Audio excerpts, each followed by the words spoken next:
அஸ்ஸலாமு அலைக்கும். இன்றைக்கி என்னோடய ஸ்டைலில் கோவை ஸ்பெஷல் அரிசி பருப்பு சாதம் சட்டுன்னு செய்யலாம். பார்த்துடலாமா?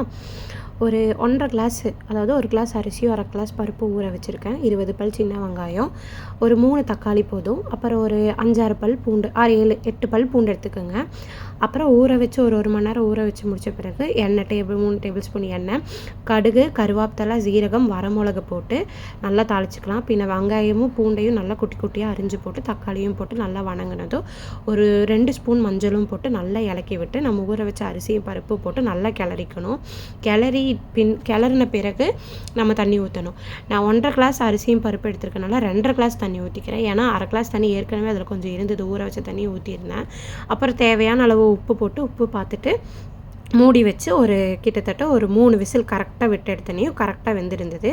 அப்புறம் நெய் ஒரு 3 டேபிள் ஸ்பூன் ஊற்றிக்கிங்க, கரெக்டாக இருந்திருக்கும். பின்ன இலக்கி விட்டு மல்லித்தலை தூவி இறக்குனா அரிசி பருப்பு சாதம்.